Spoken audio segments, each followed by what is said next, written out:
literally burning the midnight oil right now with you too. I'm really in a good mood and very interested in hearing your thoughts on this episode. I have a lot of thoughts in this episode. I don't feel great about my thoughts, so you're going to have to bear with me for this. I'm going to try really hard to rein it in, but I'm resurrecting light theory for this episode, like, real hard. So I know a lot of people probably don't even know what I'm talking about, and honestly, you're probably better off in the long run. I'm going to try to keep this relatively concise as to what exactly I'm looking at in this episode and how it relates to what I said before. And then I was kind of getting this, like, I was feeling like I was rabbit holing in the way I did in Lights in season 3 with boxes in season 4. And so I was trying to, like, reel it in a little bit because, you can see a box in every scene if you look for one. So it's I was trying to just focus more on the, like, real obvious ones. And naturally, light theory just comes out and slaps you in the face in this first scene. And then I looked at it and I was like, wow, it's also shape theory. So light and shape theory have combined, and I just can't avoid it. So I'm going to try not to talk about every circle and box in this episode, but I will give you a little brief rundown. And I am drinking a drink called Down the Rabbit Hole because that's exactly what I've done for this episode. So I'm just feeling like I don't want to be crazy light lady, but it's going to happen. So here we are. We have a lot of new listeners for this season, and the reason why Marjorie is curbing herself with the whole light theory thing is because once upon a time when we were tiny baby podcasters back in season 3, because that's when we started this shit, we did this light theory rabbit hole. Actually, Marjorie started it, and we were more than happy to jump on that train with her, and then we were like, the lights mean this, and the lights, and the lights, and the lights, until eventually we talked to Bruce Miller, and he was like, no, calm down. It's not like that. But I like your ideas, but it's not like that.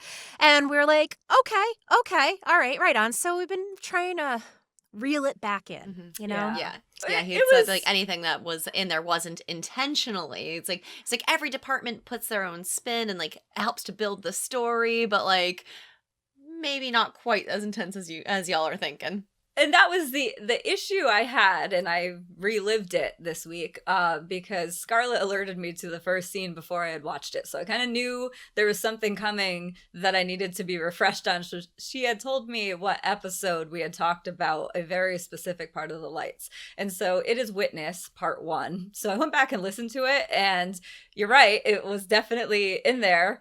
And the problem I had with re-listening to this episode to get to this point is I knew what scene I was looking for. I could have just skipped around, but I wanted to hear us and hear what we were saying about it. And unfortunately, all I talked about was lights the entire time, every scene. So scene by scene by scene, I was just like, are you ready to can I tell you about lights now? And so lights and shapes are an issue for me because there's obviously lights in every scene and there's obviously shapes in every scene. So I'm just trying to not only see that.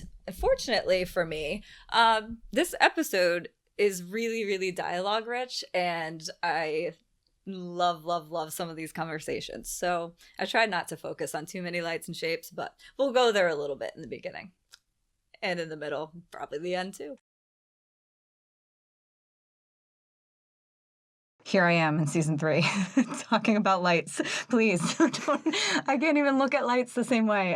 Every light in your house, Scarlett, I'm like, they're all here. It means something. There's going to be a rabbit hole later, people. Oh, man, this whole episode was a rabbit hole for me. So keep pulling me out of it because I will keep falling into it in every scene.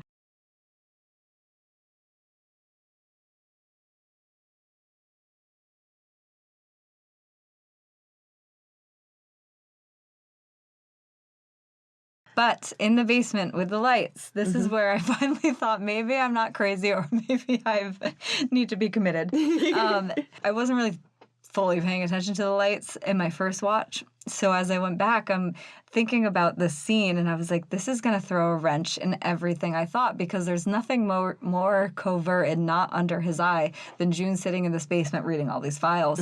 And I knew in the scene that she's lit up and there's lights, and I just couldn't remember how they were. So when I'm rewatching it, all the lights that she has down there, you can see them in the first scene in the basement when they're not lit. There's a lot of lamps down there. And now it's nighttime and there's no natural light and she needs light to come in.